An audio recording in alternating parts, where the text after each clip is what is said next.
can I begin by welcoming you to the third Leicester Exchanges Live Debate with this evening's topic, Is the Euro Finished?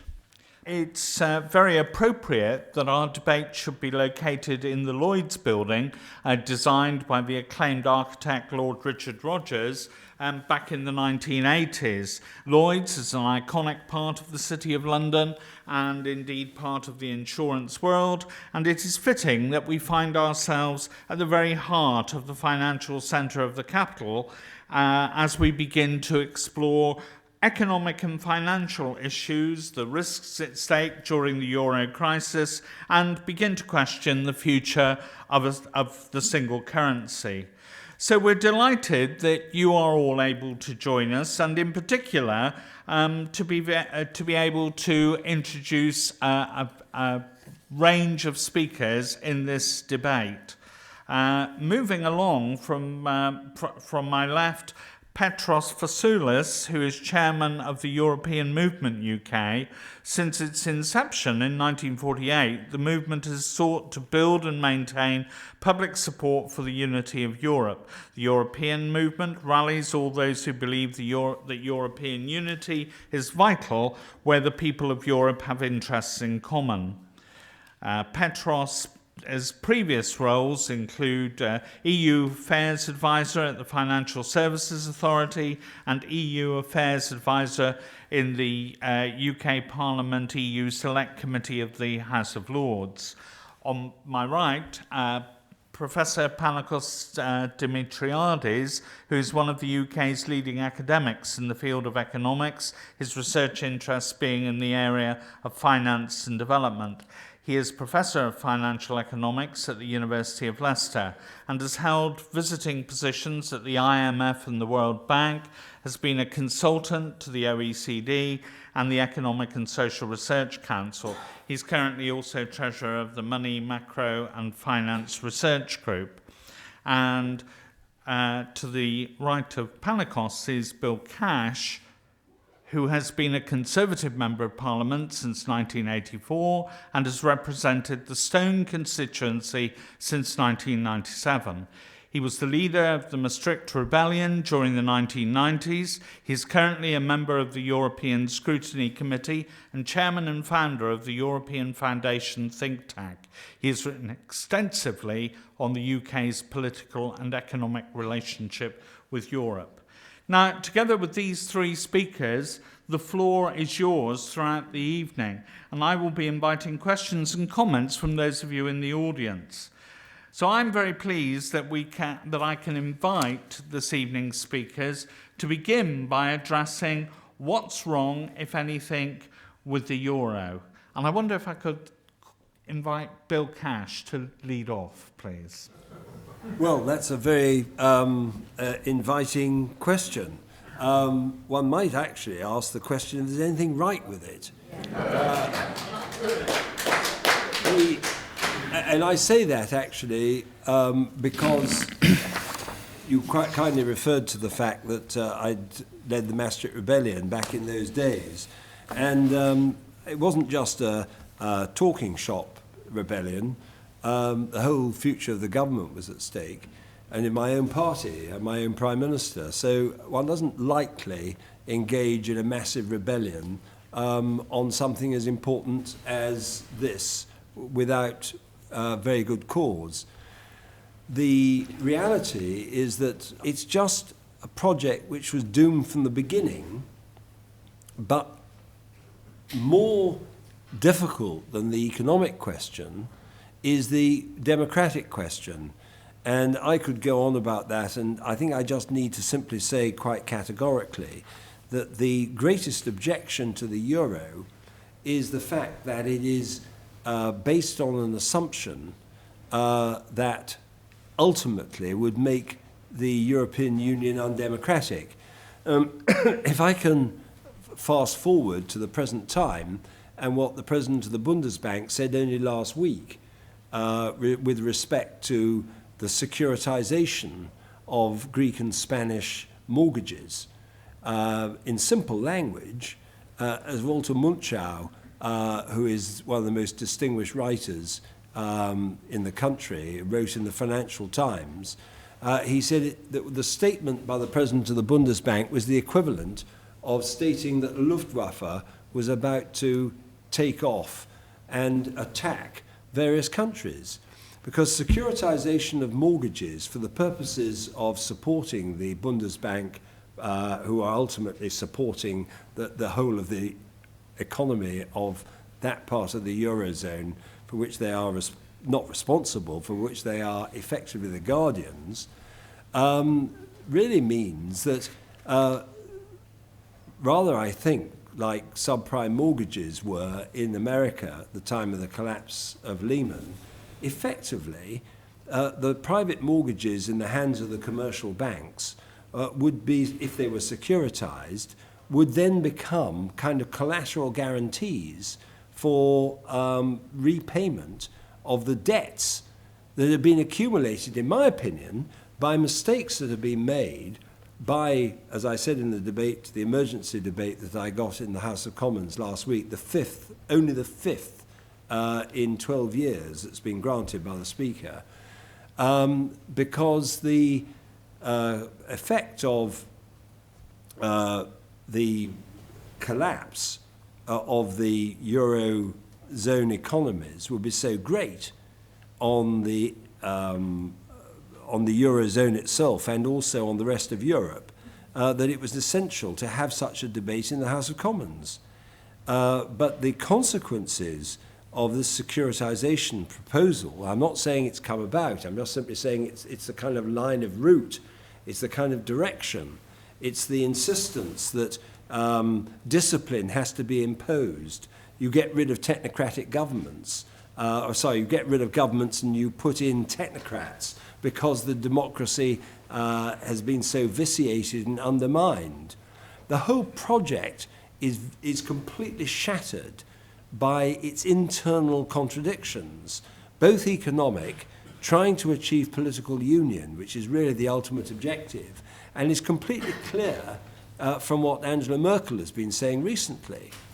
And the net result of this is that the compression chamber that's being built up is actually on the point of implosion, and they will do anything and everything to keep it going. So they say they want more Europe and not less, when all the evidence is that to have a more relaxed, a more flexible, a more democratic system would help the economies, give more oxygen to the small and medium-sized businesses, enable them to grow, and then you would get real growth, which is the only means of achieving the answers, and not just simply by imposing austerity programs for the sake of bailing out German and French banks, if I can be quite blunt about it, who played, as I said, roulette with the Greek economy and with the Spanish economy, etc., and are now, as it were, asking or demanding, actually, that the other member states should come along and join in with them in helping their banks to be repaid out of the contradictions and the mess that was created by going for something as the political and economic union, which couldn't work. I'm all in favour, by the way, and I'll bring my remarks to a conclusion here, because I could speak about this for hours. It's so distressing.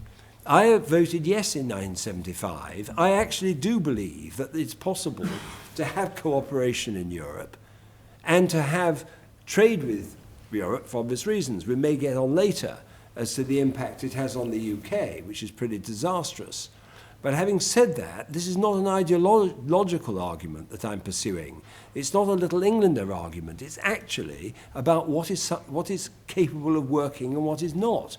And those of us who are blessed with not, if I say this with respect to our economist friends, with not being an economist in 1990, but trying simply to look at the position as it seemed to a member of parliament who had to look after his constituents, it seemed quite clear to me that it couldn't work, was undemocratic, wouldn't work, and furthermore, as I wrote in 1992 or 3, and in the debates, I said there will be riots, there will be disorder when the economic and monetary union collapses. It's all in black and white. and that it could lead to the rise of the far right as a result because of the consequences of the kind of implosion. And the bigger the scale of the operation, the bigger the implosion. Now, as I said, I could go on at even greater length. I apologise for quite a sort of substantial opening. I'm not an economist. I'm very happy to argue economics as a politician. But I simply say to you, this is a bird that could never fly. And it's been forced on people. And when they've had referendums, they've said no. Ireland, France, Holland, Denmark, and then they throw money into it and they try and succeed in reversing it by frightening them into doing so. And the net result is that we've now got a system which is, in my opinion, a crossroads of a new two Europes, both built on sand, neither of which can work, and which I say with regret will be largely dominated by German requirements, which I'm afraid is not going to be in the interests of Germany or Europe or the United Kingdom. Okay, so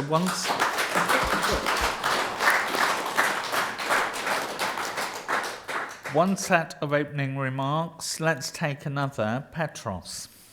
You can tell that Mr. Kass is a glass-half-empty kind of guy. And we have been doing this for a while now, and perhaps that's why the chair has put so much distance between us. But I promise to be civilized. It is indeed tempting to blame everything on the Eurozone. I was expecting Mr. Kass to also mention NHS reform and other things that the Euro has been responsible for. But before you do that, I'd like to ask you to take a step back and think about why we came to the decision to create a common currency in Europe. The fundamental basis there was that the common market made sense to have a common currency. It makes trade easier, cheaper. It makes investment much more possible. And that's exactly what happened in the first 10 years of the existence of the Eurozone. Trade did increase between the member states of the Eurozone. Inflation was stable, creating a much better environment for foreign direct investment, but also for internal investment. Exchange rate instability and uncertainty was removed. So again, it made the possibility of investment much better and much easier. And above all, the cost of borrowing came down, which provided a lot of countries with huge opportunities. Unfortunately, some of the member states of the Eurozone took that lower borrowing rate as a given, and they over-borrowed. And that's, I think, where the problem lies to a large extent. It was individual irresponsibility on the behalf of some member states that has brought the sovereign debt crisis in those countries. But it wasn't just that. It was also that the governance structures within the Eurozone were not robust enough to make sure that these kind of mistakes were not made. It was based on peer pressure. Unfortunately, the European Commission and the Eurostat, the supranational independent bodies, the civil service, in effect, of the European Union, didn't have the authority to stop member states from borrowing and running huge budget deficits like they did. And that's exactly what we're doing now. And we're going to talk a bit more about all the measures that come in place. But we are in a process of reforming that Eurozone and making sure the governance structure of the Eurozone, and making sure that the shareholders of the Eurozone come together when they make decisions on behalf of the collective interest. Now, if I have 1 second to just address a couple of things that Mr. Kass said. He mentioned the divergence of economies within the Eurozone, and I'd like him to point out one monetary union in the world that is actually completely similar. Are the economies in the US completely similar? They are not. All monetary unions exist in that constant state of instability and imbalance. And you have to put in place the necessary structures to make sure that those imbalances are evened out. And we see that the European Central Bank has been doing quite a lot, and we are in the process also of putting other mechanisms in place. The European Stability Mechanism, which will make sure that when countries come into trouble, there is assistance for them. The Eurozone has been around for 10 years. It's very, very little considering historical terms. It has a long history in front of it, and again, I will argue about this at the end, but we have to give it time to do the things necessary to reform itself. And that's exactly what it's going to do. Thank you. So now let's turn to an academic's view, Panicos. I think it's useful to start by comparing the Eurozone with the United States in order to highlight some key differences in relation to the design of the fiscal and monetary policy. And these differences have led to considerable instability. And then I will discuss how the Eurozone managed the Greek crisis, if I have time, because that demonstrates another missing element in the architecture of the Eurozone, that of crisis management. Let me start with fiscal policy. The United States is both a currency union and a fiscal union. Through the federal budgets, there are automatic fiscal transfers from the richest states, like Maryland or New Jersey, where income per capita is around $70,000, to the poorer ones, like Mississippi or West Virginia, where incomes are around half of that, around $35,000, $36,000. So there are differences. By contrast, the Eurozone, in place of automatic fiscal transfers, had the Stability and Growth Pact. And what that tried to do is to restrict fiscal deficits to 3% of GDP and public debt to 60% of GDP. This was meant to prevent excessive spending by member states because it was thought that that would create inflationary pressures by the need to monetize those deficits. Although the ECB is not allowed to do that anyway, right? Because it is not allowed to lend to member states, as I will explain later. Now, it's widely thought now that the SGP has failed because countries did not stick to those limits, right? I think that is a superficial analysis. The real problem of the SGP is that it does not take into account the effects of the business cycle on the deficit. It was bound to fail. When incomes decline, government revenues from direct and indirect taxation also decline. And because social transfers like unemployment benefit are the responsibility of member states and do not come from the federal budget, quote unquote, as would be the case in a fiscal union, government spending automatically rises. There are therefore inbuilt mechanisms that make it likely that member states will be unable to adhere to these limits when their economies are hit by negative real shocks. In economic jargon, the SGP is pro-cyclical. If governments are forced to cut spending and increase taxation during the downturn, then the output fall will be amplified, and unemployment will increase even more. Past attempts to reduce its procyclicality by placing greater emphasis on the structural deficit, which removes the emphasis of the business cycle, did not go far enough. The solution that's been agreed recently in December by the political leaders was not less fiscal discipline, but more. The new fiscal compact stipulates that the structural fiscal deficit should not exceed 0.5% of GDP or 1% of GDP if the debt to GDP ratio is less than 60%. Moreover, the element of discipline has been increased as member states that fail to meet these new targets will be fined up to 0.1% of GDP. So unless the definition of structural deficit takes fully into account the effects of the business cycle, and so far the evidence we have is that the Commission hasn't done that sufficiently in the past, this will go to the opposite direction of what we need, of what is needed to stabilize the Eurozone. And this is particularly problematic as there have been no moves towards greater solidarity between member states during the downturn. For example, Greece was not even able to absorb its share of EU structural funds that were allocated to it because of the requirement for co-financing by the member state, which was 50% of total investment. The Greek government did not have that 50%, so it was not able to take advantage of the structural funds that it was entitled to use. There's therefore a danger that the fiscal compact, if actually it is implemented strictly, would compel countries of the periphery especially to permanent stagnation. The design of the monetary policy is destabilizing. That's the second deficiency in the design of the Eurozone, because the blueprint of the ECB has price stability at the top of its targets. Unemployment and even financial stability are of secondary concern. So the ECB, for example, was raising interest rates in the middle of the crisis because the inflation rate was half a percent above target. And they were absolutely right to do that because that's their mandate. So Trichet was quite right in justifying what they were doing. So among other things, the ECB blueprint does not allow it to lend money directly to governments of member states, This restriction is there to prevent deficits from being monetized, because such practice is widely considered inflationary. Member states have to finance and refinance their debt by borrowing on financial markets. There is no analogous restriction as regards the Fed or the Bank of England. Central banks, in general, are able to print money to finance and refinance the government debt, although there are limits to that, to do with inflation.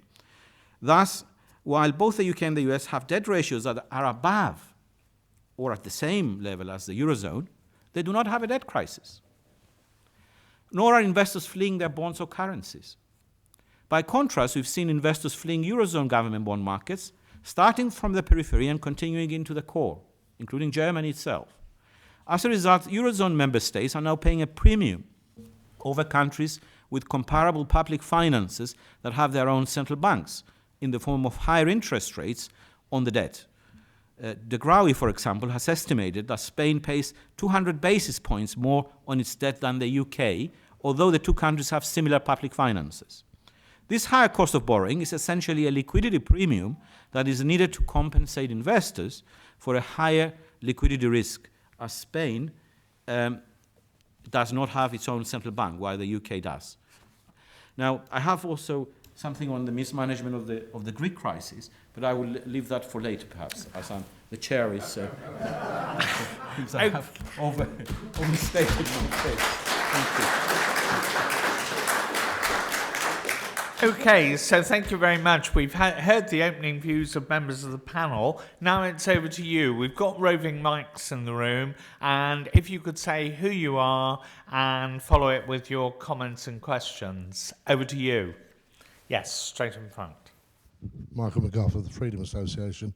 There was a report yesterday that was available on the web where the Dutch have looked into their membership of the Euro and decided that they were, by spending 50 billion, they'd save 75 billion a year by pulling out of the Euro. I just wondered what our panellists think of that. So what do our panellists think of that? Panicos. I don't think that any country should leave the Eurozone, right? Because the euro was set up as an irrevocable and irreversible currency union, and I think it should remain as such. There are benefits to the Dutch. I don't know the press report you are referring to, you're alluding to, but I dare say that, like any number, it can be challenged easily if you look at the wider benefits. Indeed, but it's always a question of figures, and figures can be misleading. So I'll leave the rest for later. Yeah. Right down on the aisle. Yeah. Petros asked rhetorically which currency unions work and seeks to equate Britain and the United States with the Eurozone. Clearly, this is a rhetorical question because he must know that the fundamental difference, and this goes to the heart of the existential issue we are confronting here, is that there is no consent within the European Union for the degree of centralized control and fiscal transfers that would be required for the euro to actually work. And so what he's seeking to do, a bit like Comical Ali, who was, Saddam Hussein's propaganda spokesman, is to brush away reality and to pretend that the Eurozone is analogous to a fully functional nation state which has the democratic consent of the peoples who have to live within it. And until that democratic issue is resolved through referendums in all the major and all the member countries, then in fact the euro will remain and the European Union will remain dysfunctional. And so we have to come here to the fundamental crux of this debate is between technocracy and democracy. The people who want the euro are trying to drag us back to a sort of pre-European Enlightenment Europe run by elites who are not accountable to the voters of Greece, Italy, Britain, Germany, and so on. So, Bill, what do you make of that? The problem which I gathered from what I've just heard is basically that the USA is completely different from the European Union. It has a democratic unity, however it's grown up over the last 200-odd years. But there is absolutely no question of any democratic unity in Europe on this question. And consistently, opinion polls have demonstrated, for example, in Germany, on the bailout issue, there have been a series of polls which are entirely valid, which demonstrate that around 80% do not want bailout, but 98% of the Bundestag, led by the party list system, which means effectively that the party leadership strike people off, unlike my association, when I was in the Maastricht Rebellion, my association gave me 100% support, a standing ovation actually, for standing up for what they regarded as their interests. And this mismatch is hugely important. And there is also the question that was mentioned about solidarity. You can't have solidarity because you talk about it. You're going to have solidarity if people want it. I did an interview in Der Spiegel a few weeks ago, and the reporter asked me what my views were about the differences in attitude between Germany and the United Kingdom. And I'd say the same for the European establishment as for Germany in this context. And I said, well, there is a fundamental difference, and it is this. There are those who believe in government by rule, and there are those who believe in government by consent. And the problem is that it's very easy with whip systems and party lists and ideology and political determination to establish the assumption that the members of parliament who are expected to vote for a system will actually end up by doing so because of the party whip and the rest of it. But the bottom line is that the consent of the people is not sought, or when it is, it's overridden. And this is a really serious problem. It is not just the rantings of Eurosceptics. It's actually fundamental to the running of a civilized society. And if the United States, for example, because this is not just about the Eurozone or the Euro, it's actually, and Mr. Chairman, you'll forgive me for just glancing at the fact, it's also about the workings of the single market, it's about justice, home affairs, the entire rubric of the Lisbon Treaty, all of which interacts and sort of finds a point of electricity, as it were, in the employment levels, in the manner in which the Eurozone countries work, in the way the non-Eurozone countries work. The whole system is fundamentally undemocratic, and the manner in which the laws are passed through qualified majority voting is on an assumption that for some reason, which they call European Union or ever closer union, which nobody has voted for, there is an assumption that you can pass legislation by majority vote of certain countries and then through a magic wand enforce those rules, those laws, on the people of other countries who never consented to it and probably voted against it in the Council of Ministers. So actually, for practical purposes, we are facing the most astonishing crisis in democracy in the whole history of the European Union. So let's move on for another view. Petros. Indeed, I have been called many things, but I've never been called a member of the regime in Baghdad. I was comparing monetary unions with monetary unions, not countries with countries.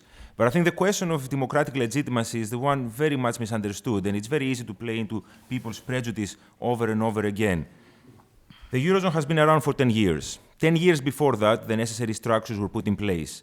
20 years. That included numerous elections at the national level in every single Eurozone member state. And time again, the people of the members of the Eurozone voted for the political parties that supported, why are you shaking your head? That supported the membership of the Eurozone. What do you mean? Are you now gonna? This is what I call democratic. The moment that the people don't give the answers you would like them to give, you call them that they did it unconsciously, where they. On the contrary, if you let me finish the same way you let Mr. Katz finish, there have been national elections over and over again, and they continue being national elections over and over again. The issue is debated constantly, and the people of Europe, the people of the Eurozone at least, are voting in favor of joining. Member states are lining up to join. Poland, one of the most successful economies in Europe, voted in a government with a specific mandate to come and join the Eurozone. The Polish people voted that government in and gave them that mandate. That was part of their manifesto. And now, only a month ago, in the middle of the crisis, the minister and the foreign minister and the prime minister of Poland came out and said, we remain committed to the idea. And I didn't see anybody going on the street. So it's a fallacy. It's actually a misunderstanding to say that the process of European integration, and especially the membership of the Eurozone, is not based on fundamental democratic principles, because there are. Final comment from the man on the end of the row. Yeah, I do you say disagree who with that. you My name is Tony Cox. In normal democracies, it's possible for the ratchet to go both ways. In Europe, you can only vote one way. People who vote wrongly are told to vote again until they get it right, and they're never offered the chance to reverse the reverse If I may clarify this. And I mean, we in Britain elected a socialist government in 1945 with a vast majority, and reversed it again in 1951 with actually a parliamentary majority, but a personal vote minority. It's possible in democracies to reverse the process. It doesn't seem to be possible democratically into Europe. The ratchet only goes one way. But I think that is unfair, and again, it's based on a misunderstanding. You're probably referring to the case of Ireland, where voted on a referendum, voted on a referendum. In the case of Ireland, there have been 32 referenda around Europe. 27 of them have been in favor of the EU. Indeed, there will be, and there will be. You will see. But when it comes to the case of Ireland, Ireland voted on one document, and it was not happy. The Irish people were worried that the right to determine the laws on abortion, divorce, and their ability to keep a commissioner were threatened. So that's what they voted down. It went back. They were presented with a completely different document that addressed their concerns, and that's why they voted in favor of the new document. Democracy is a dialogue. One more comment, and then we'll move on. Isn't there, actually it's exemplified in this country, but probably around the European Union, there is a democratic deficit, because although you can vote for a party like the Conservatives or Labour or the Free Democrats and so on, those parties themselves are split on the European issue. So, I could be voting in Stone for Bill Cash, or I could be voting in Nottingham for Ken Clarke, with completely different views on the Europe.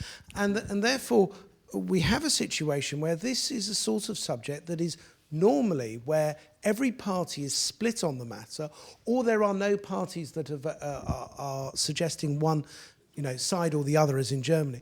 The normal situation would be you would have a referendum, because there are plenty of Labour Eurosceptics, Conservative Eurosceptics, and there are also people with Petros's views in both parties. And therefore, to have a democratic mandate in a situation where the parties are irretrievably split, you have a referendum, you decide it. Indeed. But that's the problem. You're referring to the UK rather than the rest of Europe, because I think the situation in many other European Union states are a bit different. There is a mainstream consensus on membership of the Eurozone, of the European Union. Well, but let's just say in the UK, let's move on, because otherwise, let's move on. Otherwise, we'll only get one question in from members of the public. Second question, which second question, which came from a member of the public: which country, if any, should leave the Eurozone? Petros. I guess one name comes into mind automatically.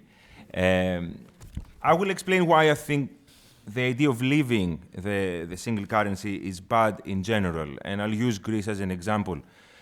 First of all, leaving the Eurozone, Greece leaving the Eurozone will be bad for the EU itself. The European Union, despite appearances, has displayed quite a lot of solidarity towards Greece. Eurozone member states have lent it money, and by the way, the bailouts are not grants, they're loans, which involve an interest payment, which will actually produce profit when it's repaid. You might not find funny, but this is a fact. This is a fact. Yeah, but that doesn't involve, again, be careful, that doesn't involve losing the value of the loan itself. It reduces the interest, which has gone much higher than originally it was. So the haircut doesn't involve a loss in the nominal value of the investment. People will get money back. There is an exchange of bonds. You're getting a bond that will give you less than the original bond, but will still give you a profit. So keep that in mind before you start laughing. Well, let's pick up an academic view. Panicos.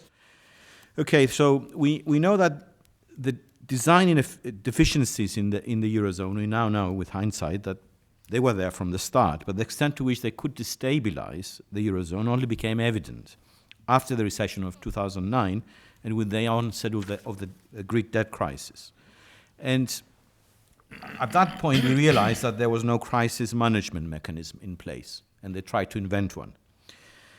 Now, part of the problem, again, was the monetarist doctrine that's enshrined in the Eurozone's blueprint, because that has actually amplified the problems, right? Instead of stabilizing, it's made things worse.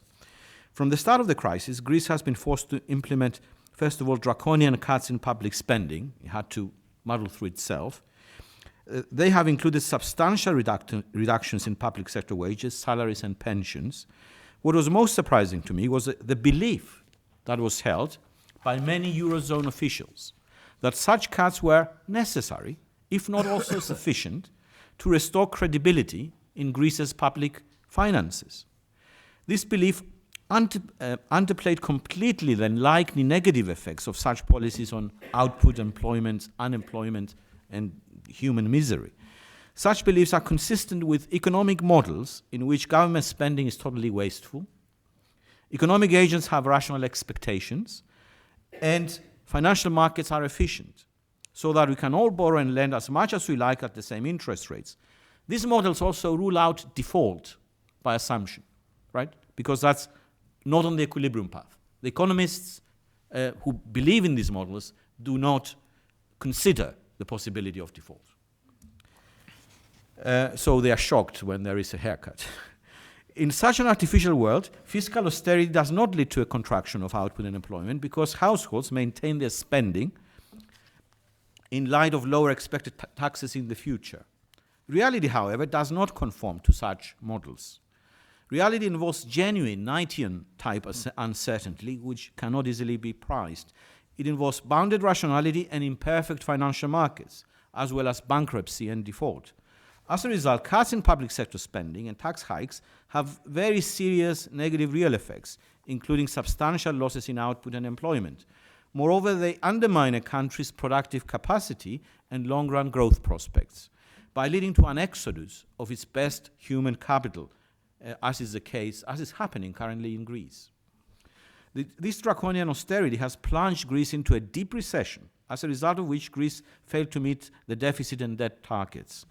What was also a disturbing element of the crisis was the punishingly high interest rates that were imposed on Greece in the early stages of the crisis as part of this rescue plan, the rescue plan that was rescuing mainly the creditors initially.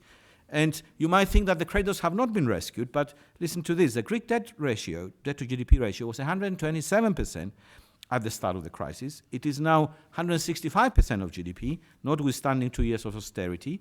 And after the latest bailout and the haircut, it is envisaged that it will decline to 120% by 2020, in the best circumstances. It's hoped that the structural reforms that are envisaged, aimed at reducing labor costs and improving productivity, will return Greece to growth in 2013. However, as domestic demand will remain depressed, these projections are assuming an increase in external demand, which may or may not happen, as the rest of Europe is also not growing. So I think the failure to deal effectively with the Greek crisis has meant that the crisis has spread and to other peripheral countries initially, Portugal, Spain, Cyprus, and it's now reached the core, Italy and France.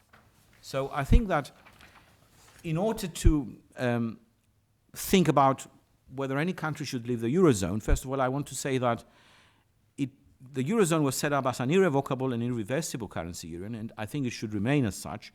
What should change, I believe, is the Euro's design, right?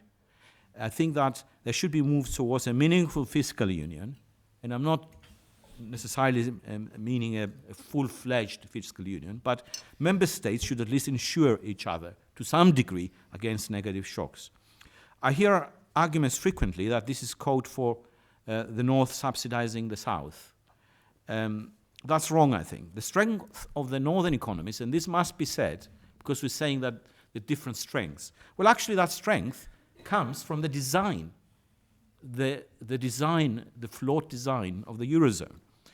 Because the trade surpluses of Germany and other countries, in fact, it's probably just Germany, are the mirror image of the deficits of the South. If we take the world economy as a whole, of course, there can be no surpluses without deficits. So these arguments apply to Europe itself. So German growth owes a lot to demand from Greece in the past, Spain, Portugal, Italy, etc. Continued weakness in the South can therefore undermine the future growth of Germany, right? It's not going to, if the Eurozone breaks up, it doesn't mean that Germany will continue to remain strong. So that is why it is in Germany's own interest, to move towards greater integration. They do not have to lose from this integration. In fact, they stand to gain. And I think this is where the economics argument, if we have the right economic models, can help the political argument. Otherwise, the Eurozone could indeed end up being unsustainable. And that, I think, would not be the fault of Greece or Spain or Portugal or Italy. And I think the longer the crisis in the Eurozone continues, the dire the consequences are also for the UK. Thank you. Sorry, I've taken a long time again. Bill. No, I don't think you have taken undue amount of time, because this does require a bit of examination. You see, you twice said, quite rightly, and this was one of my objections to the Maastricht Treaty back in 1990, and that is the word irrevocability. It was impossible for the bird to fly, so it was unbelievably irresponsible to turn a bird that couldn't fly into an irrevocable dodo, if I can put it that way round. But let's just simply say that at that time there were a lot of assumptions being made about what could be achieved, and it's only in the last few years that the predictions that we made have actually come true. And there is no disputing that. We all wouldn't be sitting here otherwise. And I'm not going to sit here with a self-satisfied grin on my face and say, I told you so, because actually the situation is far too serious for that. We are dealing with the economies of 450 million people in the whole of the Europe, and also all the global consequences that flow from it. So the question of how we tackle this is incredibly important. And I have to just simply add that on the question of irrevocability, it is one of the most central assumptions of the European system, which I deeply resent as a politician, a democratic politician, is the idea that you can only unravel the mistakes that are made by the unanimity of all the member states.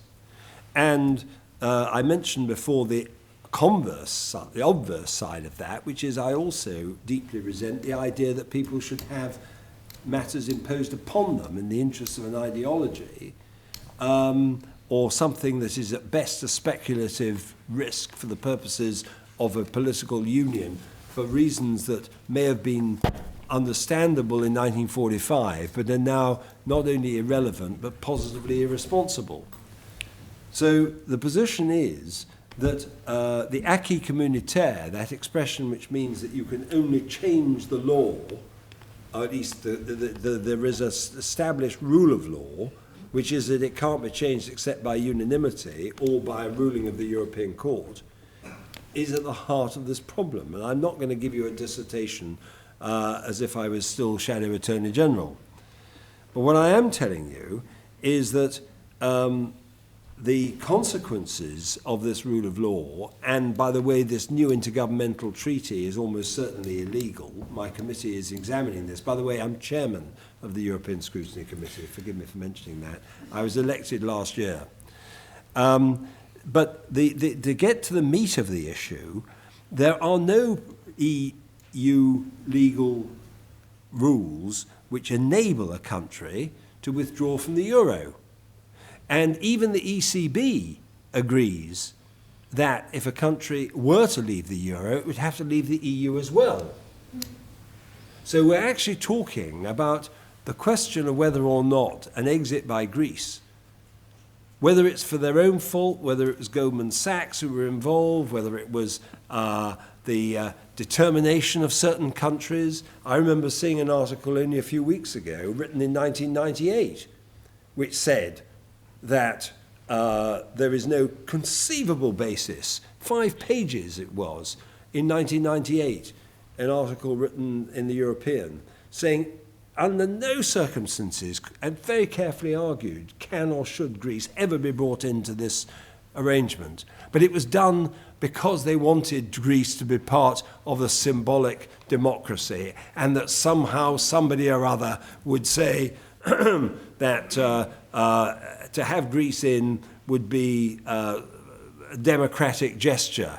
The truth is, it's a wonderful country and they're wonderful people, but it's just not, it was dysfunctionally impossible for Greece to have been brought in at that time. But the point I would like to make is this, that the consequences of them leaving the euro, which I personally believe is necessary, essential, carries with it leaving the European Union on all the best legal analysis. But the consequences of that would be that there would be not only contagion, which I think is what's already inevitable, because the other countries have been run on such a dysfunctional basis in the context of the European Union as a whole, that we should really renegotiate the entire deal. And I've called for a convention of all the member states, and I said to the Prime Minister, I had a meeting with him in Downing Street only a few days ago, that it's essential to have a convention at which the leaders face up to one another and say, what kind of Europe do we want? This deal has got to be renegotiated, instead of which they're absolutely fixed on the idea of trying to muddle through. My last remark is this, that for a country to remain an EU member, having withdrawn from the euro, would mean there'd have to be a renegotiation with all the other member states, and that would require a treaty, which would require an amendment to the Lisbon and other treaty arrangements. And that would definitely involve the United Kingdom, and it would definitely involve a referendum. Yeah. And the bottom line is, I think they should cut the cackle, get down to the realities of life, accept that this is a complete mess, try to salvage some degree of common sense from all this, sit down, say what kind of Europe do we want. And Viviane Reding, Vice President of the European Commission, in the Wall Street Journal, actually called for a convention plus a political union in the treaty, which should then be put to all the member states in referendums. And then she says, oh, and by the way, the yes vote would be deemed to be yes if there are 2/3 of the countries who agree. So, in other words, we'll have it on our own terms. So let's give the audience an opportunity to see if they agree with you. The gentleman in the front. Thank you. John Hume, my question is this. If the euro starts to implode, what are the implications for, first of all, those countries that remain within the euro, and secondly, for those who leave it, thirdly, for countries like ourselves, but in particular, the prospect of competitive devaluations? Panicos. Yeah, indeed, that's a very good question. But there are no easy answers to that question, because if we had known, I think the markets would have priced the risks and all the rest of it. I think it is that scenario partly.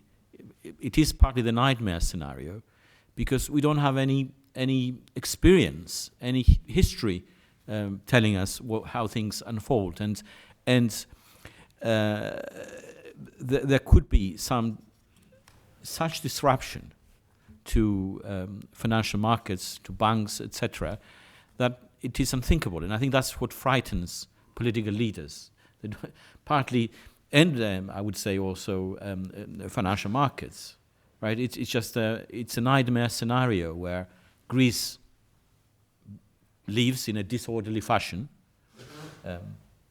whether it's forced or not, and then there would be contagion. There would be possibly other countries would be expected to leave. But the question is, what happens to all those bank assets, right? What happens to how are they going to be devalued? We don't have a mechanism at all for an orderly withdrawal from the euro, and I don't think we're going to have one. Gentleman at the back. Thanks. Richard Bulmer, I'm a financial trader. Maybe I shouldn't say that. Panicos, yeah, Marshall Plan Light, Germany should remember its history, 1945. That's what got it out of the hole. I have a question for Petros, just briefly.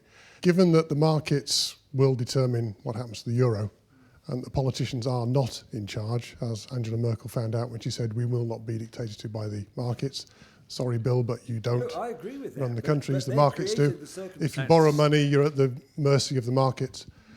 What needs to be done to change the structure to get the confidence back for the markets? Because that will determine the future of the euro. No, it is indeed a good point, and I think I will disagree on the basis of your argument. I do believe that politicians and the people that elect them should be in charge. And it's unfortunate that both in this country and around Europe, we are so scared of the markets and of credit rating agencies, because let's not forget that the austerity measures applied in the UK to reduce the deficit, which is higher than the one in the Eurozone, are very similar to the ones that Greece, for example, is applying and Spain is applying. And both in the case of the UK and in the case of Greece, Spain, and other Eurozone countries that have trouble with debt, the reason why they're applying this austerity is, again, exactly as you mentioned, to regain the confidence of the market.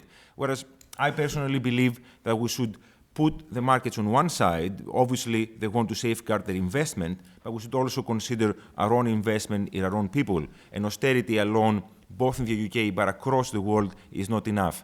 Gentleman here. Hello, I'm Paul Whiffin of the UK Independence Party.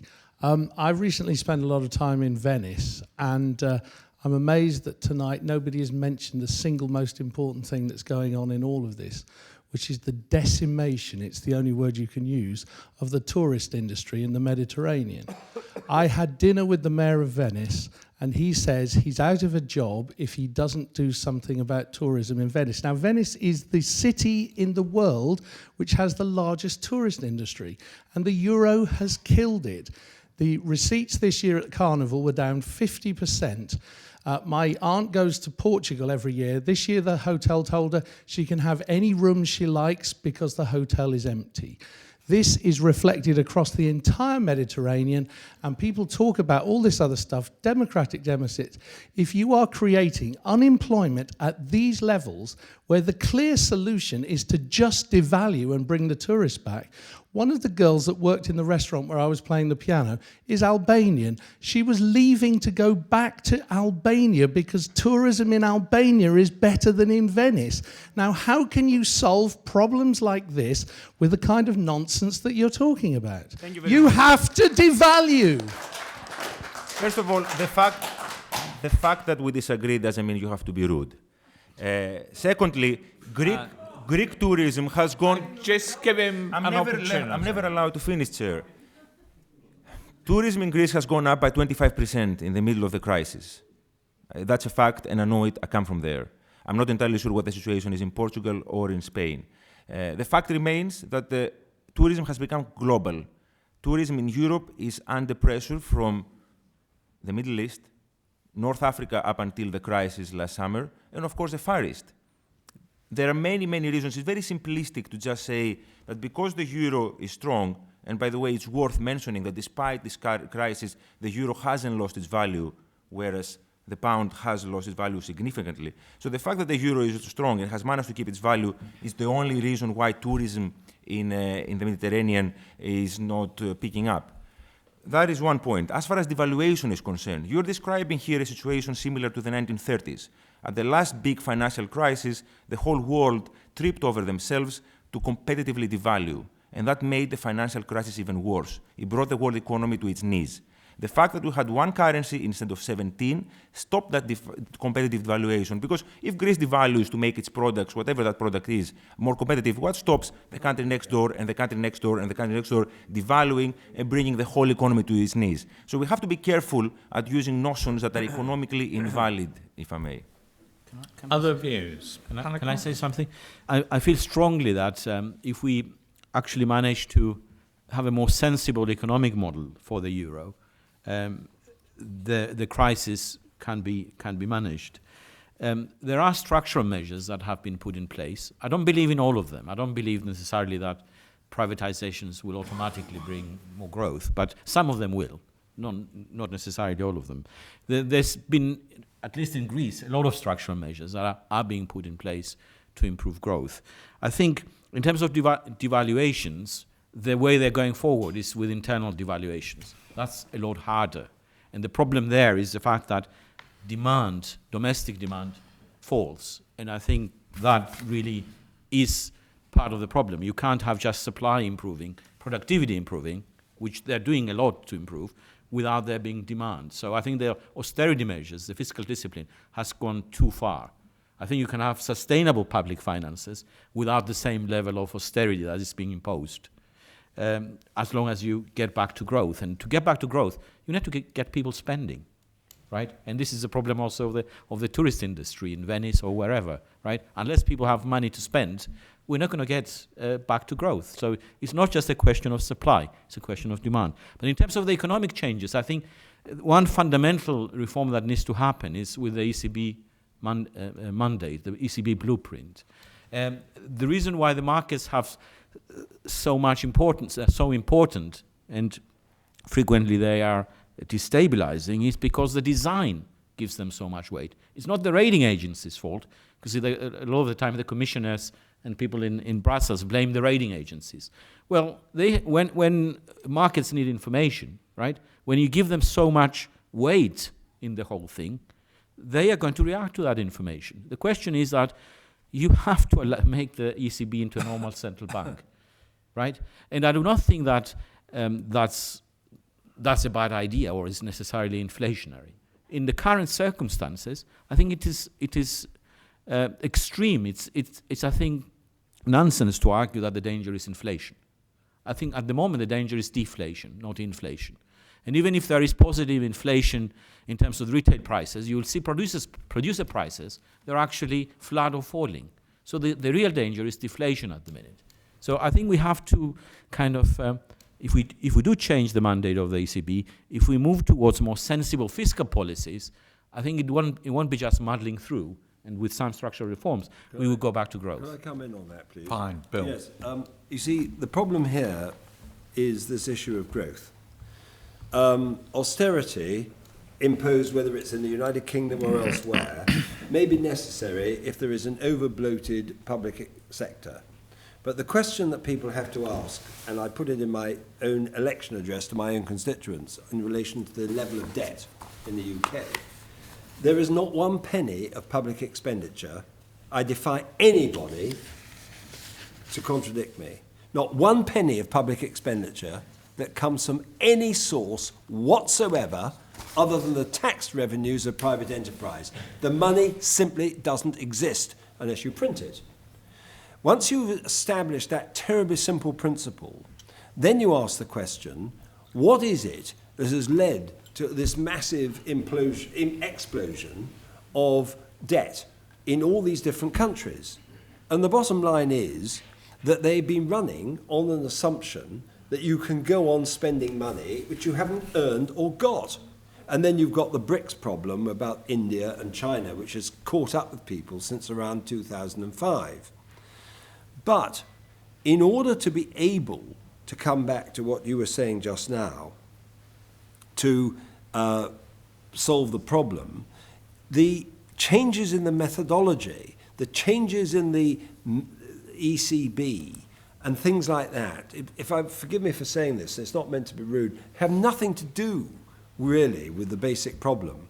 What you need is small and medium-sized businesses all over Europe actually engaged in making money, and in terms of the individual countries and not Europe as a whole, because there's no such country as Europe, actually, through those companies in the individual companies, trading amongst themselves and internationally across the global economy in order to make money which enables people to pay for the public expenditure and the number of civil servants, etc., and the bureaucracy that has been created.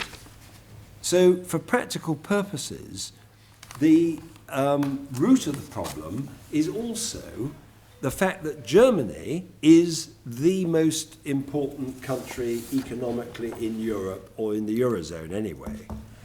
And as Walter Munchau again, and I quote him yet again, clearly stated, and there is no controversion of this, the problem with Germany is not only that Mr. Wiedemann is talking about securitization of mortgages and all the rest of it, which is like, as he said, the Luftwaffe problem, but there is also the fact that Germany is not engaged in importing from other countries.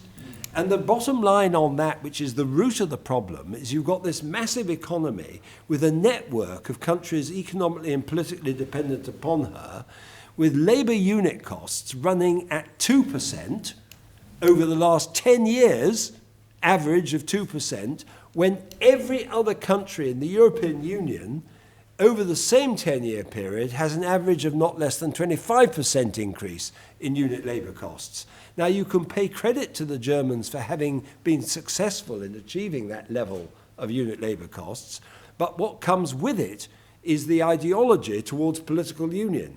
Don't be under any misapprehension. This is a political project, and the economic substructure has completely failed, and they're still going on with the political objectives and the political ideology irrespective. It is a very dangerous time in European politics. Well, let's see if people in the audience agree with you on this matter. Right at the back.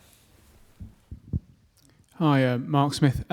So firstly, I think Greece should never come into the euro to begin with. I think that's quite clear. And secondly, I think structurally now, if it was to leave, I think it would pull down the rest of the periphery with it, and the other big economies as well. Based upon that view and being in the situation where they are now, structurally, what needs to be done such that they can become a competitive economy again? So I don't believe they are competitive at the moment, within the framework which they find themselves, and in a situation where they can't get out of this shackle which they shouldn't really be in. And what would the panel recommend be done to ensure that actually as an economy they begin to move towards positive growth again, not by government spending, not by spending money they haven't got, as you say, but by actually promoting private sector growth, and what needs to be done to do that? So, quick views from the panel. Petros. Very quickly. First of all, reform the taxation system in Greece. Make it more fair and more effective. Greece is losing 10, 15 billion per year almost in tax receipts that will be going back into the economy. Second, open up the closed professions. There is very little competition, there is very little option for somebody from the outside to take part in the economic activity in certain professional bodies. Third, improve the entrepreneurial landscape in the country. So, apart from liberalizing, cut red tape, reduce bureaucracy, make it easier for people to start business. And fourth, and more important, supply the country with the investment from the European Bank for Reconstruction and Development or the European Investment Bank, the investment necessary to get itself out of the current problem, and allow it to pay its debt over a longer maturity with lower interest rate, which is already happening. Panicos. I agree with most of that, actually. And I think a lot of that has already been agreed. It's just a question of it being implemented in Greece. It's not. So if it is implemented, and I think there is there's certainly a desire of the current government to implement those structural reforms, then the productivity, at least, will improve. But my concern is we really need to get demand going. And at the minute, because the rest of Europe is also not growing, I can't see where the demand is going to come from. So that is why I think that that element, the Marshall Plan element, is vital to help in terms of investment. There are investment projects I hear that have stopped because of funding problems. A lot of public investment projects, a lot of private investments. SMEs are certainly very important, and I think the political leaderships have recognized this in the last council meeting, and they have at least made a declaration that they're going to move towards supporting growth. I think that's a positive step. That's encouraging. I don't know whether it would be enough, though. Bill. Basically, tax evasion, hopeless tax administration, massive black economy, hopeless, inefficient public administration. By the way, this is not confined to Greece. You could say this to quite a lot of the countries in the Eurozone, and that's one of the reasons why Rajoy, Spanish Prime Minister, after the general election and after all these deals, has announced that actually they're not going to comply with these rules. They're actually running a 5.8 deficit, and that's what they've announced. So, there's a whole sort of Alice in Wonderland to this. The lack of transparency in public accounting. I've heard some disturbing reports, which I'm checking out, of pressure on the statisticians in Greece, because there are real problems, apparently, where the senior statisticians are saying these are the facts, and there are politicians and others who are saying, actually, we don't want to hear this. And that's a real problem. Don't forget, they got rid of Martha Andreasen. They got rid of Bernard Connolly for telling the truth. That's another problem. They will do anything and everything in order to try and pull the fat out of the fire. The problem is that the fat is already burning in the fire. And then there is the question of pensions and the massive perks, huge amounts of money which go into early retirement and all these other things. In fact, if you really added the thing up, it's not just Greece, it's also Italy, it's also Spain, it's also Portugal, and it's also other countries, not just the southern Mediterranean countries. Every single country has got to have a massive wake-up call, and that's a democratic wake-up call. So as the gentleman who spoke at the beginning about the market said it's nothing to do with the politicians, this will be sorted out by the traders. Yes, he's right. If things go on, the traders eventually will destroy the euro. But the political leadership that is required, to put it bluntly, and I'm going to be very bold here, is to follow the prescription which I'm offering, and indeed those around me in the British Parliament who are consistently right on these questions, and we are offering a solution which is to renegotiate these treaties and to get Europe and its 450 million people, not just the United Kingdom because we're caught up in it, but to get the whole thing onto a stable common sense level. And this is not self-gratification or self-aggrandizement. It's so obvious that it seems incredible to me that this phony war that we're in at the moment, which has strong reminiscences of the kind of head-in-the-sand attitudes that existed in different circumstances in the late 1930s. We are faced with a political and economic crisis, and it's time that the political leaders actually made decisions, sat round the table, abandoned this ideology, and got down to helping the people that they are supposed to represent in their respective parliaments. Now, you've been asking members of the panel difficult questions. I've got a really difficult question for them in terms of bringing this debate to a close. Can they succinctly, and I do emphasise, can they succinctly, in a couple sentences, summarise their position in relation to the question, is the euro finished? Panicos. I don't think the euro is finished, because I believe that the people of Europe and their political leaderships will learn from mistakes. Growth is now at the top of the political agenda, and although budgets are tight, governments are starting to prioritize policies that will help to promote investment, employment growth, and small and medium enterprises that are the engine of growth. There may also be political developments in the next few months that could change the course of economic policy in the Eurozone for the better. I think what we need is greater integration. We need more Europe, not less. For this, we need a determined shift towards more pragmatic policies that support employment and growth and protect the least well-off from the adverse consequences of fiscal consolidation. It's a lot easier to have sustainable public finances when economies are growing. We also need greater solidarity between member states. A currency union that increases divergence is not sustainable in the long run. The idea of Eurobonds, for example, I think is gaining ground. If implemented, it will help to bring interest rates down for the whole of the Eurozone, and that would help to make public finances more sustainable. That's a long couple of sentences, but Bill, let's see what you can do. We want less Europe, not more. It's at the moment what we're witnessing is the equivalent of a heroin addict being given more and more heroin as a solution to the problem. And I would simply say, in a nutshell, that the question of democracy lies at the heart of this, and that the member states as a whole are actually in a black hole already, and it is just disappearing in front of our eyes.